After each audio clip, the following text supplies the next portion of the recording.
Welcome to Sub-Auteurs. We like movies. Yay. Woo! Yay. I'm Andrew. I'm MJ. I'm Misha.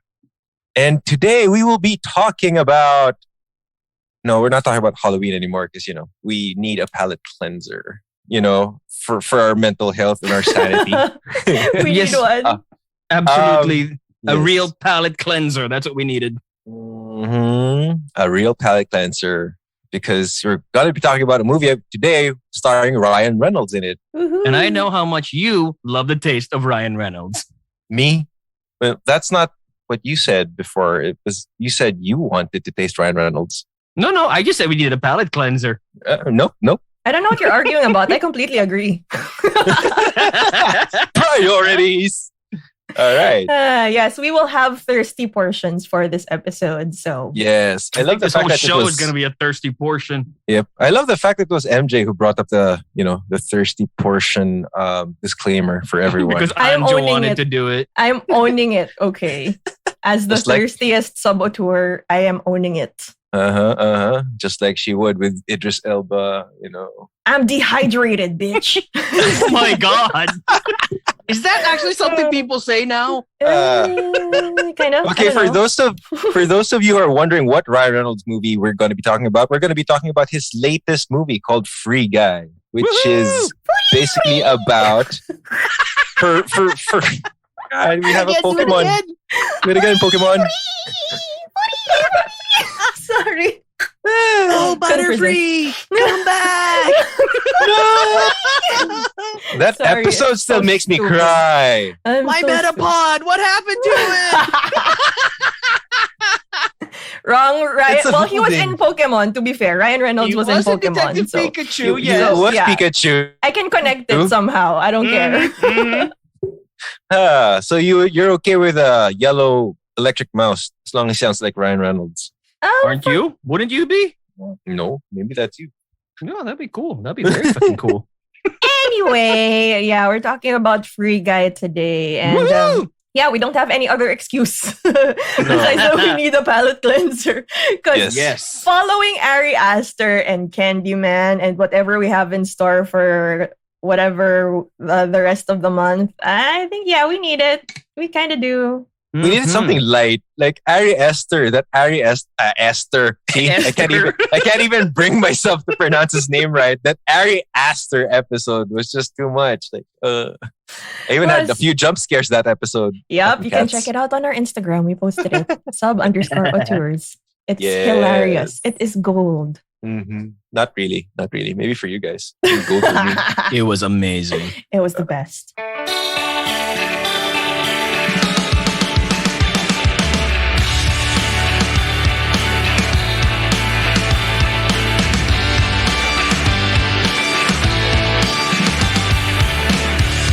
So yeah, we're gonna be talking about Free Guy. Free Guy is a movie about guy. Guy Who is free? who is free? No. Guy who is an AI program in a game or otherwise known as an NPC or a non-playable character. Gamers out there should know what I'm talking about. That's right. And MJ just wanted his joystick. Wait, okay. I'm Wait, sorry. no, that's wrong synopsis. Yeah, okay, right. So it's about this AI program who develops his own identity. Oh my God. So distracting. We haven't even begun the thirst portion yet. Because he Hindi pa falls ako in love. nagsasalita eh.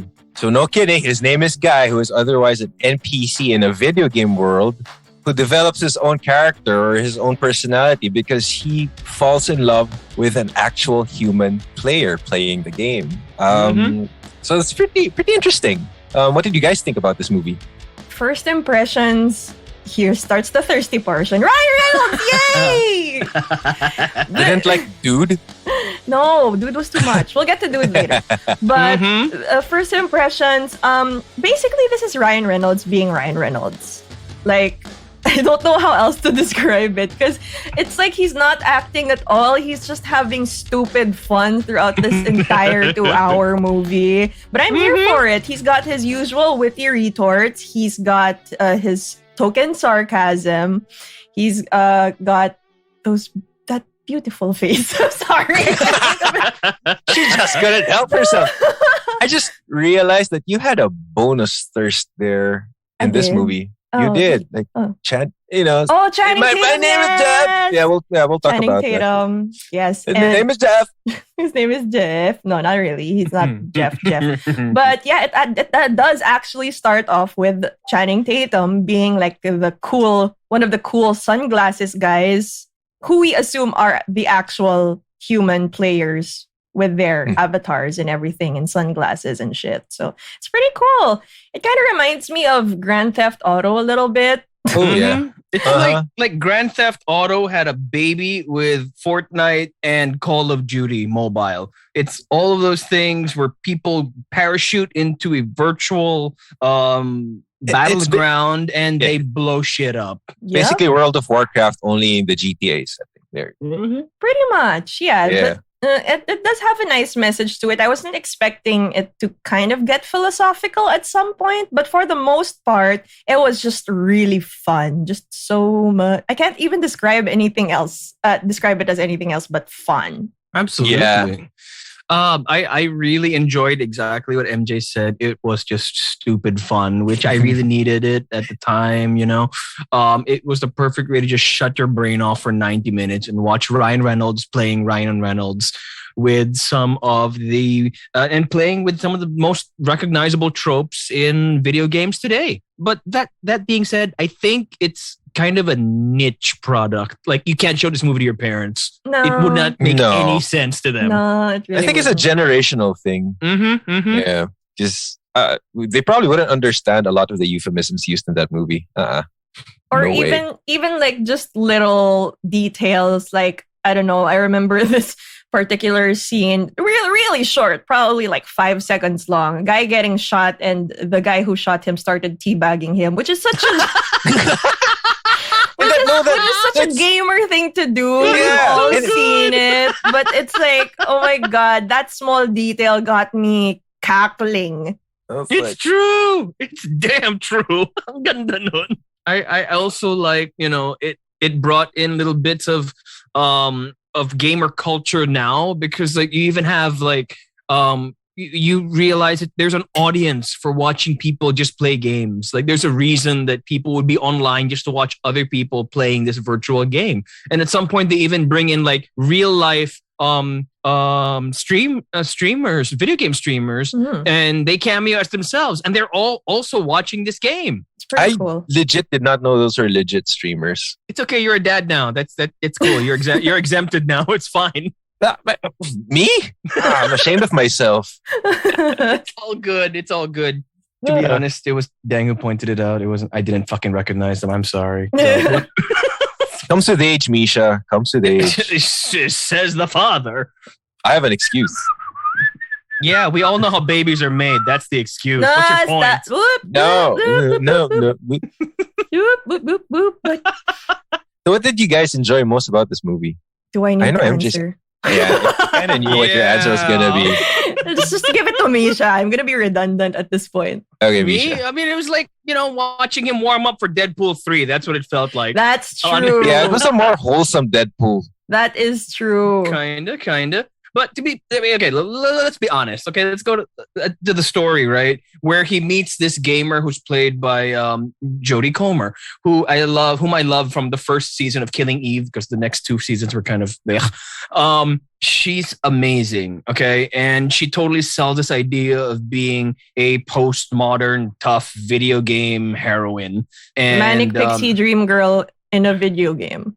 But you know, she's not there to be ogled, which I kind of appreciated. Yes. You know, she's covered head to toe. She's got practical armor on. I don't know why you need necessarily a big flowy shirt on top of that. But it was just nice seeing like how people would actually design their characters. What everything that she had on, you know, served her character. And it made sense, you know? Oh, that's funny. I'm happy you guys are enjoying it. FYI, I am under attack here. For people Well, obviously you'll be listening to the audio of this, but there's like a moth or some kind of Screw bug, you guys. literally bugging Misha as he talks. It's just flying around and we can see How it. did a moth get in here? The windows are closed. The door, I guess. I don't know. That's our horror. That's our horror element for this episode. Just Misha. Misha's moth. But at the end of the day, fine. It was kind of a warm up for Deadpool 3. He's breaking the fourth wall. He's making 8 million pop culture references a second. But I also like that it actually did tap into a couple of bigger ideas, like the nature of identity and free will, kind of like how The Matrix did like 20 odd years ago. But also, it's basically The Matrix if you crossed it with something like, I don't know, what? The Truman Show or Grand Theft Auto, that kind of thing. I think it was I think it was Truman. He becomes the Truman super Show. freaking famous. Yes, he does. Yep, he does. Like, what did they call him? The blue shirt guy. The blue shirt guy. Blue shirt Because guy. he's the first NPC. They think that he's some guy cosplaying, or his character is cosplaying as an NPC. They don't realize he actually is an NPC who thinks he's a player now. Pretty cool. That's pretty cool. Yeah. You want to say something, MJ? No. Okay. Shut up. Go lang. It's okay. Good. Take your time. Right. So let's talk about him being an NPC and what made the story more interesting and how he developed it, his own personality, what made him break out of his everyday routine. Because that's how initially he was depicted, right? Like some guy who was enjoying life, but he needed to, to find something more. Wait, I got it. It's The Matrix if you crossed it with the Lego movie. That's what it is. Oh, that's what it is. That's what it fucking perfect. is. That makes That's sense. a That perfect does make analogy sense. for that. He's like this regular boring guy with this regular boring existence, and everything is routine until everything. Literally everything. One day he questions it. When The Rock robs his bank, he questions it because that was the fucking Rock's voice robbing his bank. It was? Yep. No way. Ryan Reynolds called in every freaking favor anybody ever owed him. This thing has got cameos up the wazoo. It's not just the Twitch streamers, honestly. Like the one who gave Jodie Comer the map in that alley, that was fucking Hugh Jackman. Listen to it. The guy he took the glasses from in the bank the first time he puts them on, that was The Rock. Tina Fey is that guy's mother in the real world, that gamer's mom. The one with the vacuum. No. Tina Fey. Yeah. Oh I have to watch this movie again. Me too. This thing is a gold mine. Ryan Reynolds called everybody, and I'm gonna go into that later on when we're in spoiler town. But it's kind of like it's kind of like Barkada movie time. Again, exactly. It's like watching Ryan Reynolds' Twitter. Like seriously. I love Ryan Reynolds' Twitter, by the way. I did not realize all that. That's amazing, and that's great. It just shows how much of I don't know how else to call it, like a melting social butterfly. Ryan Reynolds the Lego is as movie a Matrix style, basically. Yes. I mean, we all know that Ryan Reynolds is one of the most likable guys in Hollywood, even if Hugh Jackman doesn't show it in the ads that he makes for Ryan Reynolds. Yeah, he is. So, anyway. Yeah, basically he gets the sunglasses off a bank robber who is voiced by The Rock, and he discovers that he has access to weapons, to power-ups, to missions. He can accomplish tasks that he didn't even know existed before. Ka-ching, so like this whole new world opens up for him. Yeah, actually he sees a HUD, a heads-up display for where he can keep his weapons, his health bar. I don't know, like there was this one part where he finds out what the health kit is, like when you see it. Yes. That was hilarious. Like he felt like he was, I'm alive, and starts jumping around. Yeah, and it's really cool. And I also love how he starts changing up his routine slowly after he's opened his eyes somehow. And it just baffles everybody when he doesn't order his usual boring coffee. Yes. And he asks for a fucking cappuccino. Everybody just stared at him like, what? That's when I realized it was a freaking Lego movie, because that's exactly what Emmett would do. He'd wake up in the morning, say hi to his pet, get dressed in the same fucking outfit every day, go down to the coffee shop, get the same coffee, and then go to his boring ass job. And he was perfectly happy doing it. The only thing missing was a rousing chorus of everything is awesome. Everything is awesome. Well, they did have. When you're part of a team. And Misha sang, oh yeah. Woohoo! Nice one, MJ. You got him to sing. Yeah, but speaking of a song, there was a recurring theme song like it was a Mariah Carey song, right? And this is part singing of that one. Come on, Misha, we're all No, I'm still upset they called it a classic tune because that's how fucking old it is. Oh God! It is a classic tune. It's the first time I heard that song. We don't say that. It's the first time I heard the song. We don't say that. We don't accept it. We deny it. No. It's current. It's like this time where we were in draft and the table next to us, hand to God, they were arguing over who sang "Oops, I Did It Again" because they could not agree whether it was Britney or somebody else. What? That's when my table, we all just started looking at our beers and contemplating our life choices. Oh my God. Because 10 minutes before that argument where they were arguing over who sang "Oops, I Did It Again," we were already complaining amongst ourselves that they were too noisy. Shut up, kids! In my day. In my day. Fucking shit. Britney Spears was the shit. Mm-hmm. Still is. So Free Britney, yay! What is the significance of that song in this movie anyway? That classic Mariah tune. Fun. I don't know. It is. Mariah's awesome. I don't question it. Well, that's the song that Jodie Comer's character is singing when Guy runs into her. And he's instantly smitten. He just falls in love with her head over heels because, she's everything he's ever wanted, apparently. Mm-hmm. And the reason that he wants to, expand his horizons is because he wants, as is the case with many on this planet, is he wants to impress the girl. He wants to get her approval. And she tells him literally, the only way you're going to do that is if you level up to 100. Then we'll talk. That's such a gamer reference. And then, holy hell, he totally does it. And I love how he does it. The coolest too. montage ever. Yeah. Probably one of the coolest montages I've ever seen. Had a really fun song too. That's more current, something by Logic. But what I love is that, is this Spoiler Town already? I think it's time for Spoiler Town. I think we can talk. Okay, let's talk spoilers. go. Fuck it. Yeah. Stinger! How does he do it? Okay. Stinger and the police. Sorry. Sure. Puta. See, this is why you think the table next to you is too noisy. Stinger and the police. That's good music, But though. anyway, thanks It is PV good and music. Russ for the transition. But yeah, Spoiler Town.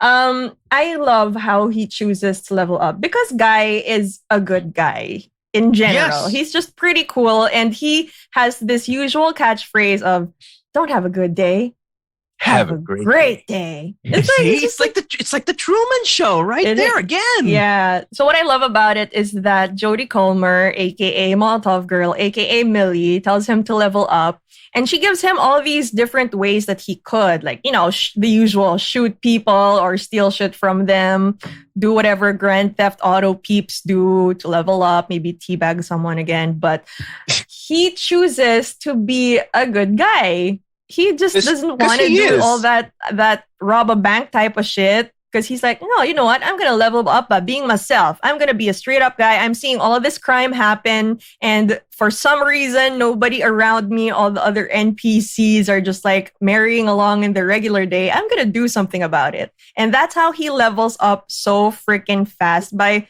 being a good guy. And even if you have this freedom in this wonderful digital video game world to do whatever the hell you want, it's kind of refreshing to everybody that he just chooses to be the good guy. So you're given this freedom card and you just choose to do the right thing. That is just because as a philosophical to me.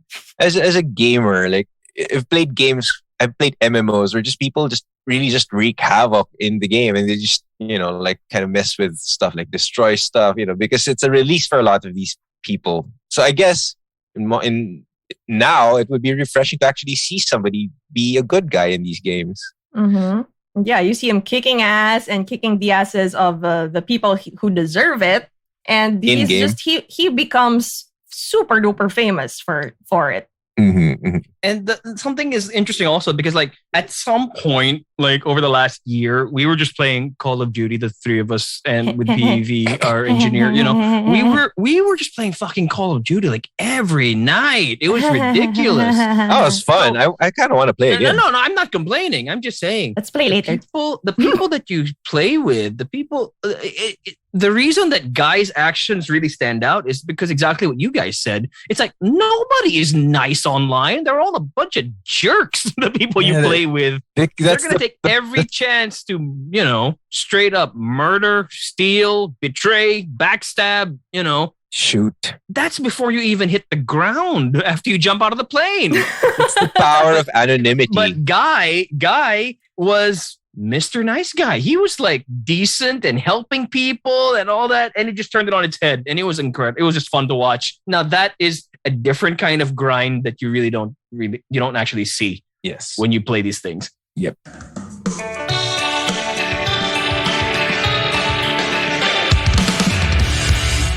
Okay, so we've been gushing about Guy, the past couple of minutes. Can we talk about the other characters? Because especially Millie, without Millie, there wouldn't be a guy that we follow. It's so hard because his name is Guy, so it's just kind of hard.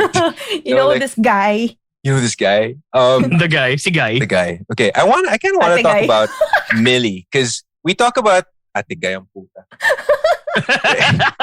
But I kind of want to talk about Millie. It's because we keep talking about Guy and we're kind of stuck in an altered universe or in a made up universe. So we go into one of the characters who belong to the real world, aka Millie, aka Molotov Girl. So what did you guys think about Millie? What I love about Jodie Comer is, something that even in Killing Eve, which is a great show, watch season 1, stop at season 1. She can turn on a dime the character that she's playing at any given point. So it's funny, the contrast between Molotov Girl is all kick-ass and confident and badass and all these things, but in real life, her actual persona, she's like the opposite of those things in a way. Mm-hmm. But at least what thing she has in common with her avatar is that she still believes in fighting for something, but she doesn't have to be dressed up like a kick-ass character to do it. And I like that about her. And also she has an amazing gift for accents. Yeah. Yes, she did. Her American accent is amazingly not offensive considering, she's British and all that. But if you watch Killing Eve, she just does all of them. She does French, she does Swiss, she does British, she does American. And it's just a great show. So I was already a fan going in, honestly. Was she a spy on Killing Eve? No, she's an assassin. She's a killer. She's a trained killer. I'm watching Sandra Oh is this lowly British intelligence agent, but she's not British. She's American. She's married into it, but she works for the British Secret Service basically, and she takes it upon herself. But she's not an agent. She's not a field agent, but she takes it upon herself to hunt down this killer. And it's amazing, the whole cat and mouse thing they got, because at some point Jodie Comer kind of falls in love with Sandra Oh, and you guys have to fucking watch this show. Okay. But in this movie, she's actually the former programming partner of the guy who helped design the framework of the game that they're in. Stranger Things guy. Steve! Well, okay, yes, that is he. Yes. That is him. That is, what's his face? See, Joe Keery, the guy with the amazing hair. Yes, he still has amazing hair. Just because he learned his lesson. After the first season, he shaved his head and nobody liked him for half a year. He never cut his hair again after that. That's fucking Because nobody fucking knew who he was either. But here, baka nainitan lang siya. Pagbigyan nyo naman. Wow. Is that why you cut your hair? Kinda. Also, it was getting in the way of taking care of my baby. So. Aww. Such a dad. I don't think your baby cares how long your hair is. No, he pulls it. I do. Oh. Okay, fair enough. I thought it's because it takes 3 hours to dry or some shit. So you're too busy drying your hair while your baby's like, feed me. Well, I can't feed my baby. That's a good point. I take that back. That's a horrible mental image. I am so sorry. No. So Joe Keery plays Keys. I was going to say Walter, but yes, his nickname is Keys. Okay, so Joe Keery is Keys, and he used to be the programming partner of Millie, who is Molotov Girl. They were supposed to be MIT geniuses, right? Yeah, they were programming geniuses, but their dreams didn't work out. They didn't invent the next great big game, and Keys, quote unquote, sold out to go work for a tech mogul, rock star game designer type. And Antoine, you take over. Okay, who's he working for, MJ? Taika Waititi! Did you expect that? Did you know he was in the movie? I absolutely had no idea. So cut to the scene where he walks into this to the office, and you see you see him well dressed and everything, and then I hear his voice. I'm like, holy shit! It's Taika Waititi being a douchebag, and I'm here for it. I'm so here for it. He's one of my favorite people in the world. Right? And we haven't seen these two on screen together since that cinematic classic Green Lantern. Oh my god. Oh yeah, he was the mechanic, right? They were the best friends in that fucking movie, and I guess they are still friends in real life. So love it. Again, Ryan Reynolds called in every damn favor he could. That's a huge favor because he was the antagonist for that movie. He was the villain. He looked like he had so much fun as well. So it's the best, Taika Waititi with his Kanye West styling, the really fly white shoes, and he makes a great douchebag. I love him so much. Douchebag weeb outfit. Yeah, and you know how he when he starts having problems, he just sits on the floor like a weirdo and contemplates what his next move is. When you're rich, you're eccentric. Oh yeah, okay, fine. Eccentric. You're not weird. Yes. So he sits down, contemplates, and tries to get up with a stupid breakdancing move he can't do. That was cool. I like the fact that he was going like, keep up. And he couldn't do it. I love it so Yeah, much. but this is where the main This is where the main conflict of the story is developed, right? It's between the relationship between Keys, Millie, and Antoine. Who Taika's character is named Antoine, and he's the one who hired Keys to be tech support, basically, on the game that Guy is in. But something that we find out over the course of the movie is that Antoine may or may not have used key portions of the code that that Millie and Keys made up for their own game, which they abandoned years ago. Yeah, douchebag move right there. And he does plan to release a version of the game, like version 2, which like completely erases everything from the first game and literally claim everything for himself, just for the money and everything. So that's where the conflict lies again. Because this movie is completely fictitious because, tech billionaires don't steal anything. Blink, blink. Blink, blink. Blink, blink. Tumbleweed. It's a movie. It's not true. Yeah, this stuff doesn't happen in real life. Billionaires are nice people. Man.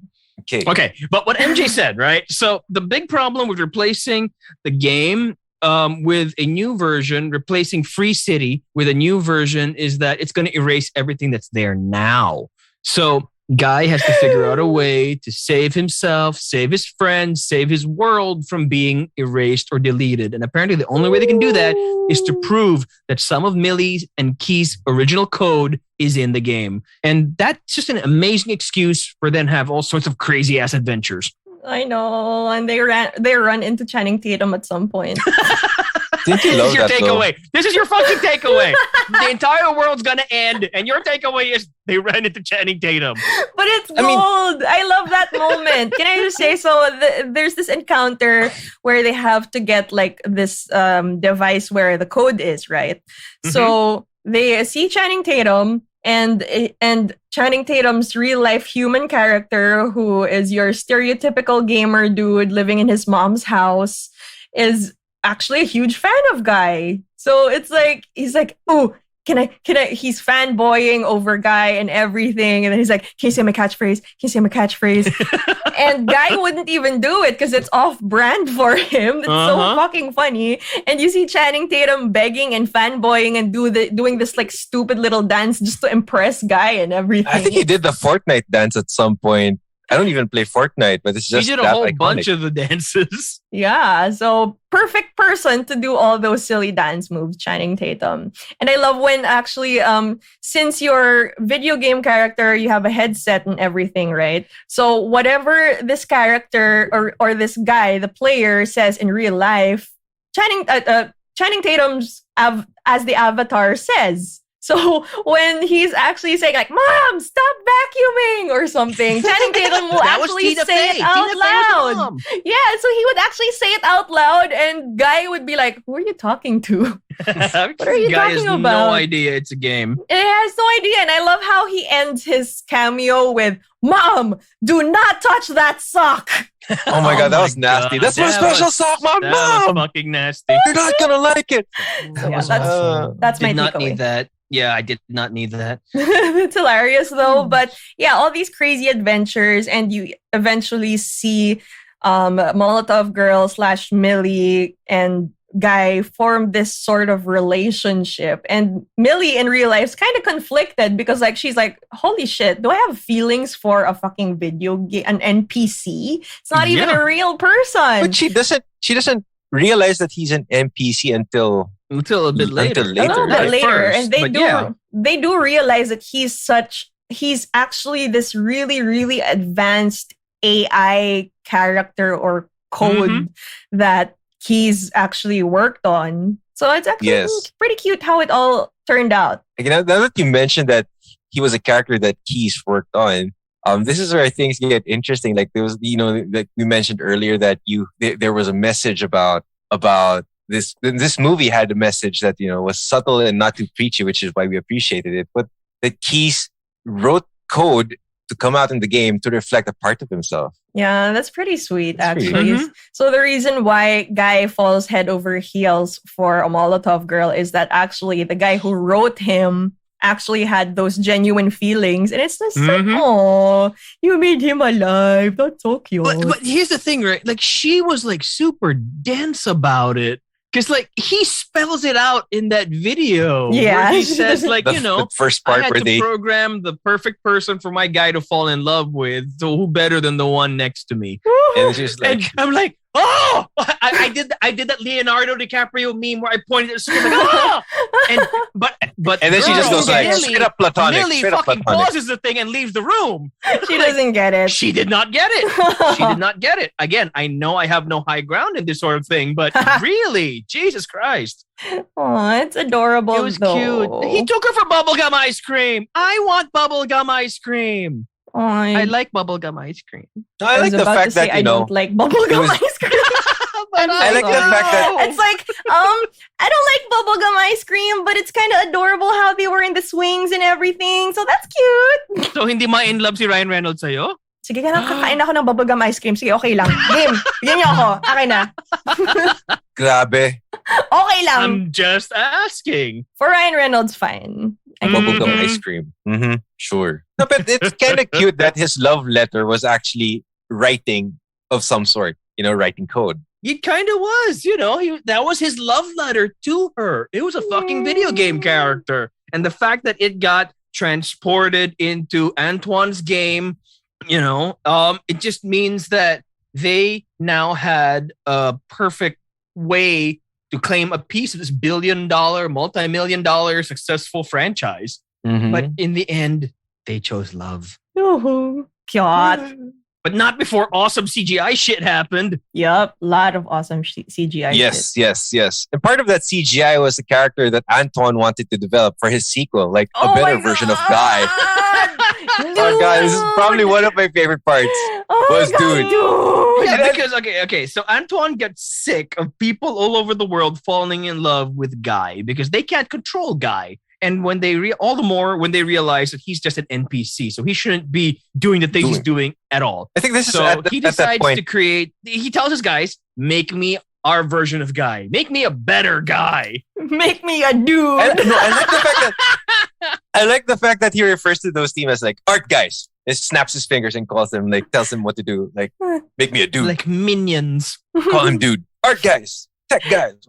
So basically, dude is literally also still Ryan Reynolds, but with Ryan Reynolds on crazy steroids. It's insane. Crazy is an understatement. Like, gross. I think it's a fuck ton of steroids. Okay, fine, not gross. Well, it just doesn't suit his face. Yeah, it really doesn't. It's like, well, I think it wasn't the most amazing CGI job, but I think it can pass off anyway because the developers were saying like, oh, he's not finished yet. He's kind of half baked. But you know, Antoine here is just like, no, release him. I don't care. Just send him out. Like, release the Kraken, but then the Kraken's not complete, so they put in dude. And I like the fact that when he jumps into the game, it's like catchphrase. And then what? That's what time it is. Catchphrase.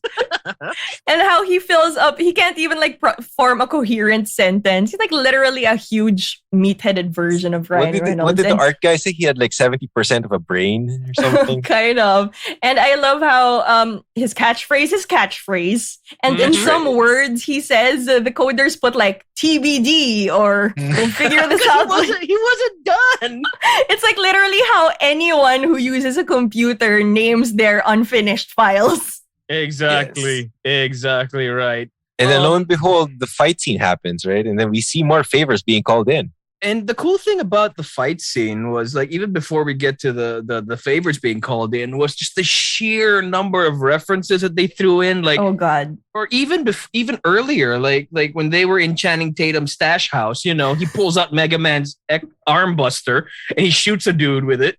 Oh yeah, that was pretty cool. Right? And then at some point he pulls out the portal gun from Portal. He uses the fucking gravity gun from Half-Life 2 in the finale. And then he whips out a couple of other weapons that just sent this movie into overdrive and just nerd shit. Even the music changed. Dude, it was cool. Like he fucking whipped out Captain America's shield with the full Avengers theme going and all that. I know. I was like, holy Disney rights, Batman. Well, that's not good. It's not Batman. They asked how much money did they give Disney for this because they followed up that fucking shield moment with a Hulk punch. With a Hulk punch before the Hulk punch, what was it? No, the Hulk punch Captain America. The Hulk punch came after the shield, and then we get to one of the most popular weapons in pop culture history. Chris Evans. Chris Evans did make a cameo. He spat out his coffee and saying, "What the shit?" when he saw the shield. You got Chris Evans to swear. Exactly, which was awesome. And the thing was thirst. Apparently, oh my god, that was another favor he called in. Like Chris Evans just happened to be shooting in the same city at the same time, and he just texted him, as celebrities do. Apparently, he just fucking texted him. He said, "They're hey, will all you do friends, a cameo?" Apparently. I do believe that it was superheroes texting superheroes. Well, Chris Evans said, like, if you can guarantee I can be in and out in 10 minutes, I'll do it. So he did it. He fucking came over, went to the set, shot his line, power of superheroes. What the shit? I know. It must be nice to have superhero friends. I know. But, and then what you said, most popular fucking weapon came up next. And everybody had to call it out in the movie. It's like, is that a lightsaber? With Star Wars music, if you weren't sure. Duh. Amazing shit. So yeah, talagang how much? And that's another thing that apparently while they were shooting the movie, Disney finalized their purchase of Fox. So the director, Sean Levy, and Ryan Reynolds were like, what do we have to lose? They fucking wrote a letter to Disney. Can we use this? And then Disney replied to them and said yes. And then Ryan Reynolds and Sean Levy got confused. They're like, what are you saying yes to? And then Disney's like, everything. Why? What else do you need? And then they just ran with it. They went crazy, but in the best possible way. It is fan service to the max, but tastefully done. It still fits. It still fits the story. It still fits the story. It's not like Space Jam 2 level of, going overboard. This is just right. You get little snippets of everything, but not like overkill. That was cool. Yeah. And even the way the movie was marketed, for example, Ryan Reynolds has been killing it lately whenever he has a new movie. He just rules fucking social media whenever he has a new release, like the way he did with Deadpool and even the second Deadpool. Or even he made an MCU ad just to launch the trailer of Free Guy. He was with Korg. He was in his full Deadpool outfit, and he was with Taika Waititi as Korg. And that's how they premiered the Free Guy trailer. It was a reaction video from Deadpool and Korg from Thor Ragnarok. There are two guys who do that so well on social media. It's probably just Ryan Reynolds and The Rock who rule social media every time they have a new movie coming out. Yeah, they're the best. And lo and behold, The Rock's apparently in here too. So I gotta watch that again. I really cannot believe voice. that. It's just his voice, guys. Yeah, No, but I still want to I recognize still can't believe it. that's The Rock's voice. I have to watch this movie again. I mean, Do you want to hear muscles? Yes. Oh, okay. I'm just checking, right? But I was gonna say, like with the marketing, this one they released a whole bunch of posters based on classic video game art just to promote the movie, where they spoofed the art of things like Mario 64 and Doom and Animal Crossing, but all with Guy in place of the main character. Oh my and they were God. awesome. It was just ridiculous. So much nerd, and I love it. I'm here for it. Mhm. so much pop culture references now. Yes, it was. Yeah, absolutely. And that's really why I think I did not know that we were going to get a subgenre of playthings going meta, honestly, between this and the Lego movie. I'm like, wait, this is a new thing. This is a subgenre. Mm-hmm. But yeah, well, between this, Lego Movie, Ready Player One, and Space Jam. Space Jam 2. Space Jam 2. You mean the HBO Max commercial that we all liked? Yeah. Yeah, I mean, it's But pretty we're not obvious that pretending it's anything other than an HBO Max commercial. That is true. maybe a Nike ad. I don't know. Also a Nike ad. Good Yes, point. Also Good a Nike point. ad. Also Yeah, a Nike yeah. ad.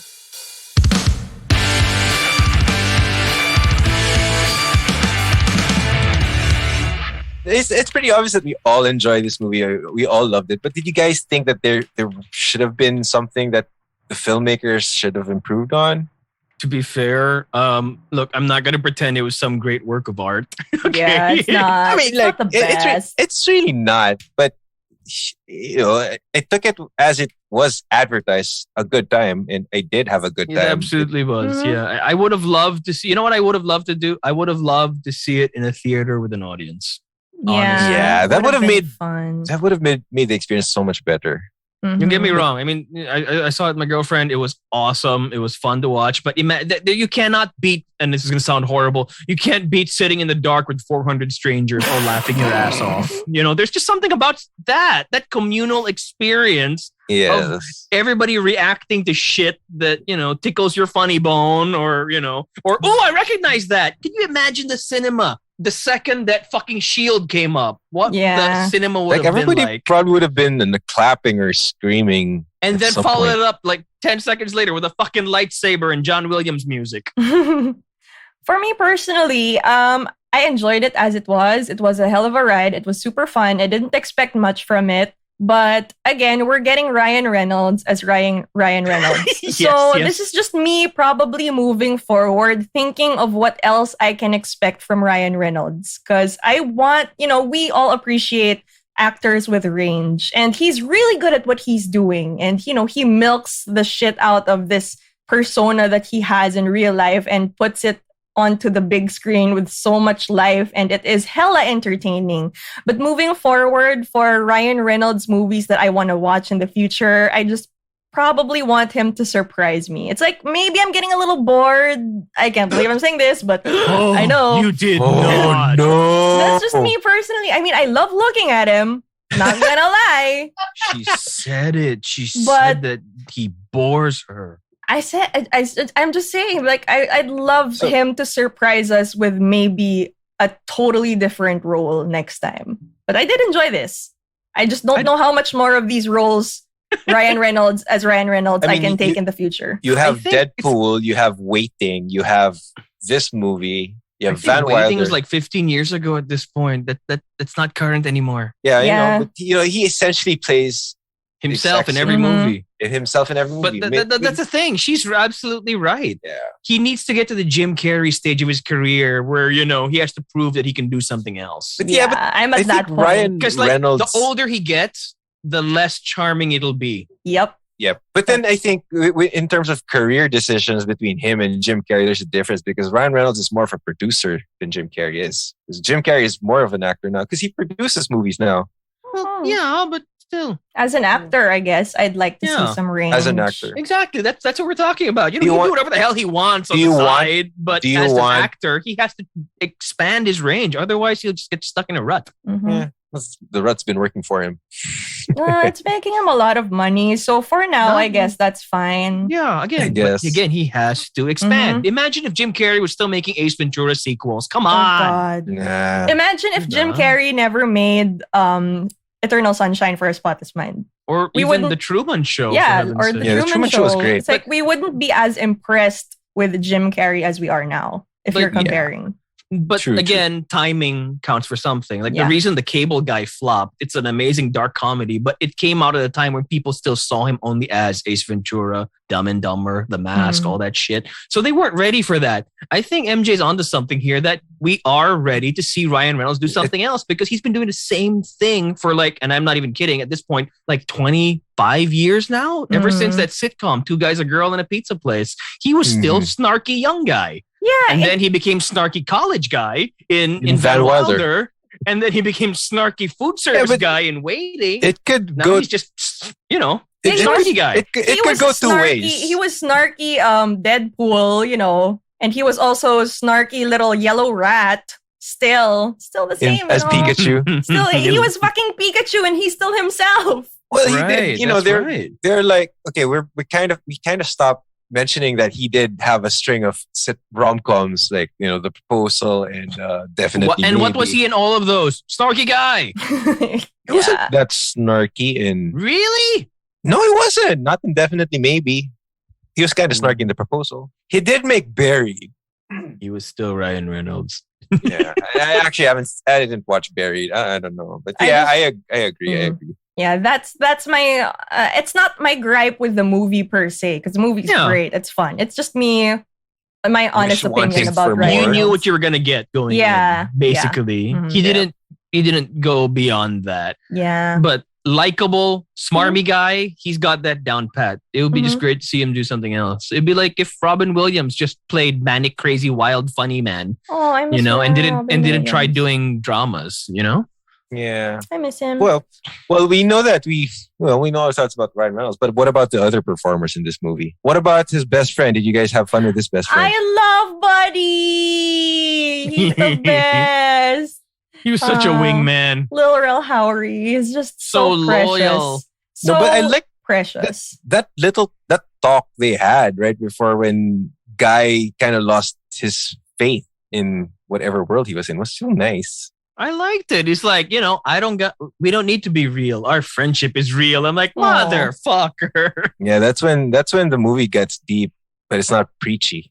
Mm-hmm. And I love the conversation where they have. It's like, oh, we're just living our life and we're happy. So it's that was the point where I was like, holy shit, this is getting philosophical. He's like, who cares if this is all real? We're real to each other. We're happy that's in this what world that we counts. have. It's like, fuck. And that was something also that Dang brought up when we were watching it. It was like, you know, but if they're AI and, you know, fine, we can take it for granted that they're growing as characters because, you know, they learn, they get new traits. Like the airhead trophy girl wrote a scathing manifesto against the patriarchy. Which was amazing. The I would like barista. to see it, not just hearing about it. Or even the coffee girl learned how to make cappuccinos and other things on her own time because they were all discovering they were all gaining sentience and free will. Mhm. But what Deng said was like, if they're programmed to go beyond their initial program, then it's still a program and it's not really free will, is it? Well, this is what I love about it. So everybody, Guy, Buddy, and all their fellow NPC characters, they're all AI. And if what Antoine / Taika Waititi plans really happens, they're just AI. Realistically, nothing will change in the real life. Nobody's gonna really die or get hurt. But the charm of this movie is that you actually don't want it to happen. It's like you suddenly sympathize with these artificial intelligence characters who really aren't generally real. They're just computer generated, you know, fictional characters, but we're rooting for them.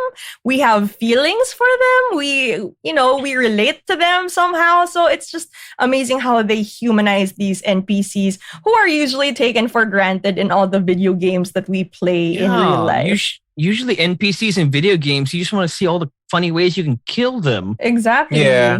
And they bring it up in the movie. It's like, hey, we're not gonna be like treated like shit anymore. You know what I mean? So it's like it's kind of adorable how you get to suddenly empathize with them. I'm gonna bring up another thing. Let's take it up another level. Okay, so we got the whole philosophical level where what is real. I mean, what is free will? Who am I? What am I? Do I even matter? Fantasy? Are they people? Are they not people? But something that's neat about it is that the way the movie ends, where the entire server of Free City becomes like a safe haven for these characters that we followed through the movie, and people can just go there and watch them living their lives. I think a lot of that speaks to how video games are played and consumed today. Okay, This is going to sound fucking nerdy, but I'm going to go for it anyway. So, own it. No. I read this thing about this guy, right? He loved playing video games with his kid. And one day he let his kid try Spider-Man on the PS5, and the Miles Morales expansion. And the kid loved it because the dad put the game on the easiest setting, so you can't die. So the kid was playing Spider-Man. He already got like 30% done in the game and he loved it. He was having fun with the story. He loved the characters, the action, the fights. And then the dad was all like, hey, you want to, let's put it on the next hardest setting, just so you can play the real game. Just, play it with stakes. Yeah. So the kid's like, okay, Sig, I'll try it. And the kid was okay. He was good at it. He got a little further. He got up like 50% of the game and all that. So the dad thought, mission accomplished, because he noticed his kid never actually finished any games. He just liked playing around, driving around, or in this case, swinging around and all that. But in this case, he was playing the game the way his father thought it should be played. So after the kid was done, he thought, mission accomplished. My kid now plays video games like I do, or like I grew up playing. What the kid did was he erased his progress. He deleted his game entirely and he started from 0% again. Aww. He put it back on the easy setting. And his father asked him, why? Why are you doing that? And the kid's like, because I just want to play. Aww. He didn't want to deal with leveling levels or going to the next stage or beating the next boss or getting the high score, which is what a certain generation grew up doing, because the original games were just so shitty. The only way of proving you're good at them was getting a good high score, beating the boss, going to the next stage. But now games are designed so that you can play them for hours and hours and hours without actually touching the story. But that's the thing with games now. It's more immersive. That's what's neat about Free Guy. It acknowledges that video games have evolved. It's not just about beating the big bad anymore. That's why people are still, oh God, I'm going to get crucified for this. That's why Grand Theft Auto 5 has been out for, I think, like 10, 11 fucking years now on every console imaginable, but people are still playing it. Even if they beat all the missions, you can still hang out in the city. You can still get, you can still just drive around, walk into a store, steal a car, run over NPCs, shoot them up. I don't know, run away from the cops. But you don't have to it's not about beating anything. That's what's neat now. That's the culture we got. And people online are happy to watch you do that. There's an entire streaming culture now that'll help you watch it. So I can totally buy that people would watch a complete fucking island of AI just living their lives. I completely agree. I mean, like, much of the games now are designed to be more immersive. It's escapism for a lot of people, especially, I guess it peaked last year with all the lockdowns. So that's when I think the number of streamers increased also last year. Yeah. I think that's a good note to end things. And finally, for me, I also like that it drives home the idea that there's no right or wrong way to play a game. Yeah. So Antoine thought it should be a certain way. Keys thought it should be a certain way. Millie thought it should be a certain way. NPC guy, he just wanted to live his life, and that's kind of beautiful. Yeah. I never thought I would think that was pretty deep into this movie. For this movie. I'm sorry. I know, it's fine. Too many it's games and I watched too many movies. It's great. Because it's a good analysis. It's a good analysis. It's a good summary of what this movie may or may not have wanted to tell us. Because, not a lot of people, I'm sure, take games for granted. It's just a game I pass the time by. Yeah. Pass the time with after work or whatever. But to others, it's more than that. So it's a pretty good takeaway. Yeah. I think I can't end this episode better than that. He did it again. It's just like cue the end music. No, but we totally. I guess in general we do recommend Free Guy. We went into it not expecting much. We just wanted to have a good time, but lo and behold, we got our friend Ryan Reynolds. Yes, our beautiful friend Ryan Reynolds. But and his friends. And yes, his friends Channing Tatum, Chris Evans, and everybody else. And Taika Waititi, my love. And Kailangan talaga isingit yung my love. Okay. So may Ryan Well, Reynolds, if may there's Chris anyone- Evans, may Taika Waititi. Look, if you there's gotta anyone choose, I love okay? more, if there's anyone I love more than Ryan Reynolds in this movie, it's you Taika have to Waititi. decide who are you what's your takeaway from this movie? Is it Channing Tatum, The Rock, Chris Grabe. Evans, Taika Waititi? You know, who is it? What is this? To be fair naman No, kasi my si Brock, main sabi mo nga takeaway- boses lang. My main Ryan takeaway, to be honest, is that I did not expect it to go this philosophical, which I am also kind of a nerd for sometimes. So it was a pleasant surprise to actually get something when you weren't expecting it to be there. But everybody else, all that I've mentioned, all those beautiful men that I have mentioned are just bonuses. But yes, I had to choose, it's Taika Waititi. Boom. There you have it. MJ's takeaway. I agree. Grabe, you reduced me to just that. What? Said the dehydrated one? I've never fucking heard that. It's like apparently a level beyond thirsty. may substance naman ako kahit konti. Hindi naman siya ganun ka-uhaw. Dehydrated lang. Dehydrated lang. Fucking hell. But yes, it's safe to say that you get a huge bonus out of it, even if you're expecting just a whole lot of fun and explosions and pew-pews. But yeah, I would recommend this totally, especially as a palate cleanser for whatever we have in store for all the spooky things this October. Yes. It definitely is a movie that makes you feel good if you need to pick me up after a long, hard, tiring day or week or whatever. Absolutely. But it's the perfect movie to end the week on a high note with, I guess. Because, you know, Mariah Carey classic pa lang, okay ka na eh. Can't believe I'm calling that song a classic. The movie called it a classic. I don't think it's out there. It's out there already. Yes. I believe those songs are like 25, 30 years old now. It is? Oh, man. Yes, we are still young, guys. Yes, this is another episode of the Sub-Auteurs. Once again, I am Anjo. But every night, talking sweet. Sorry, I'm MJ. And I'm Misha. I get kind of hectic inside. Baby, It really I'm is the so Matrix meets the into Lego you, movie, I darling, swear. If you only Yeah. knew all the things that flow through my mind. But it's such a sweet, sweet. Sorry. It's okay. She's singing us out. She's playing us out. All right. Once again, we are the Sub-Auteurs, and if you want to let us know if you guys want to talk about movies. Once again, we are the Sub-Auteurs, and if you guys want us to talk about a certain movie of your liking, let us know. Our socials are at @sub_auteurs on Instagram. Check out our Facebook group, Sub-Auteurs. We like movies, and our official Sub-Auteurs page. You can do it. You can do it. You can do it. Bye-bye now. You know how Misha feels now when we're singing while he does the outro. I know, right? It's horrible. Gets. Pero okay lang. Sweet, sweet, fantasy, baby. Okay.